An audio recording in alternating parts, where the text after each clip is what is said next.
Expectations, by their essence almost, are unclear, and they change and they vary over time. And of course, we've had some huge changes taking place in all our worlds recently that has had the effect of further tweaking what people expect of each other.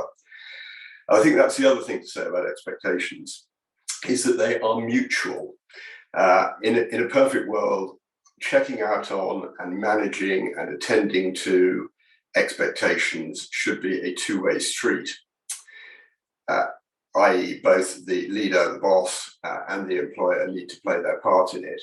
I had a fascinating story a few years ago about somebody who'd been appointed as a new leader of a team, and they were really pleased with themselves to have called a team meeting, called everyone into the meeting, set out very clearly to them what their expectations were, then folded over their papers and said, right, that's it. To which somebody very sensibly from the team said, wouldn't you like to know what we expect of you? And that sort of gave rise to some slight embarrassment, and then in the end, quite a healthy conversation. So expectations are two-way streets. I think the other thing I've noticed in thinking about this conversation with you all is that from the point of view of many employees, they see what they expect of their leaders at kind of two levels.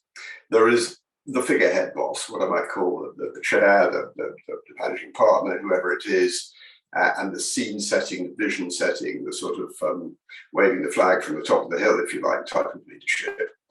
And then just as importantly, possibly most of the time more importantly, is the person they actually work with, the person they report to, their more day-to-day or week-by-week boss, and what they get from that person.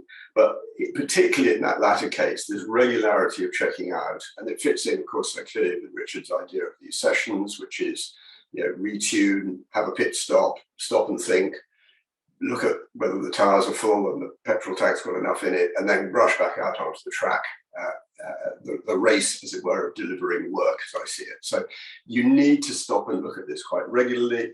And I think in a perfect world, where you get to is a decent two-way exchange, whether it's part of the regular one-to-ones that take place in lots of organizations, or as whatever else. How am I doing? How are you doing? Are we giving each other what we want? There's a ton of research material about this. The psychological contract got invented, gosh, even when I was a boy, so a long time ago now. The idea of the iceberg of psychological contracts and what you can see and what you can't. The point about these expectations, as I say, is not only do they change, but they're often very unclear. They're often not even stated out loud. They're implicit. They grow over time and they change. But if you get them wrong and you disappoint people or you mismanage expectations, then that's where high staff turnover, people leaving, lots of the people I talk to who are in the process of moving will be talking not about the headline terms of the contract they had with the place they used to work, but the fact that they just didn't get looked after. They didn't feel treated as a sensible human being. They weren't respected and so on. So coming on to what have I come across and seen as perhaps the top five expectations, and I'm thinking predominantly now of the employee and their immediate boss. What are the top five? The list could go on forever, but the first one I think is about trust. It's being trustworthy, if you like, that's consistent in the way you deal with people. And of course, buried in there in a big way is honesty. And honesty works in two ways. It's both being honest about what can happen and really critically honest about what can't happen. So I think people don't mind being told no, as long as they're told no in a straightforward and clear way. I think when people fudge this stuff, it's when it very often goes more badly wrong. Then our favorite, respecting other people in the team, seeing the value they have in them, giving them a sense that the other people see that they have a value in them.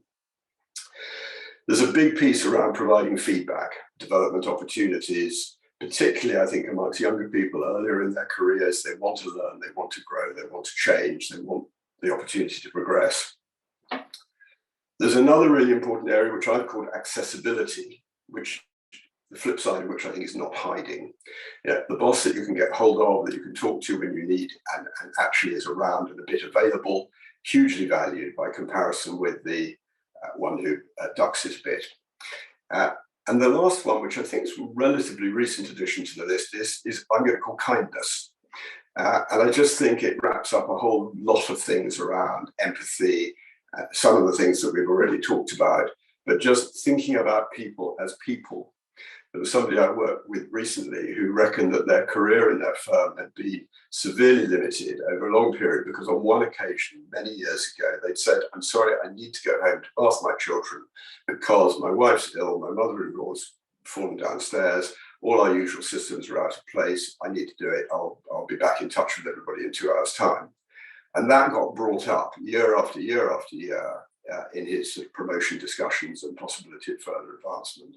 And it may sound very out of date to us all now in this post-COVID world, but believe you me, it was thought, he felt, they just don't get me. They're not treating me as a human being, and he left, and is now a very successful managing partner of another very big firm.